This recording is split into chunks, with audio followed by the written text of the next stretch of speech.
دوای شکست پێهێنانی داعش و دوای ئەوەی کە پشتیوانیەکی نێودەوڵەتی گەورە بۆ حکوومەتی عراقی هەبوو، دوای ڕیفراندۆمیش کە دەرفەتێکی باش درا بە حەیدەر عەبادی کە پلانەکانی خۆی و یاخود پیلانەکانی خۆی جێبەجێ بکە، هەستەکەین بەڕێز حەیدەر عەبادی زیاد لە پێویست پشتی بەو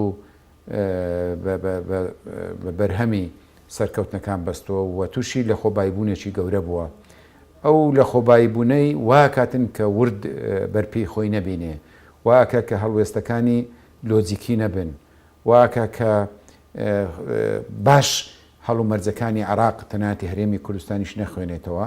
بۆیە بینین تووشی هەڵا ئەبێ حکوومەتی عراقی و بە تایبەتی بەڕێز عەبادی ئامادە نییە دابنیشێ بە گفتوگۆ کێشەکانی نێوان هەرێم و بەغداد چارەسەر بکە بە هیچ شێوەیەک.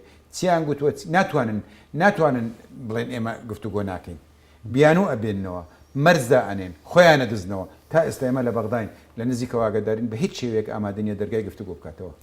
بەڕێز عەبادی لە ئوتارەکەی دوێنەی کە بە بۆنەی سەرکەوتن بەسەر داعش دای، بەداخەوە ناوی هێز پێشمەرگەینەوە ئاماژەی بۆ ئەو هەموو قوربانی زۆرەی نەکرد کە هێزی پێشمەرگە بەخشی.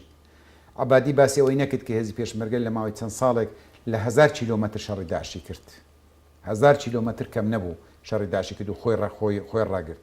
و عەبادی ئەڵێ یەک پارچەی خاکی عراق، کەواتە هێزی پێشمەرگەگە هەرێمی کوردستانیشی پارێز بێ و کەرکووشی پارێز بێ، عراقی پاراستەوە، بەڵام باسی نەکرد. ئێمە زۆر جارەوە بێت لە وتار ناوێک لە بیرەکەی شتێک لە بیرەکەی ئاساییە، بەڵام من پێما بێ ئەوە لە بیرکردن نییە، ئەوە بە پلانە، لەبەرەوەی لە بودجەش مافە دەستوریەکانی هێزی پێشمەرگەی دابین نەکردووە.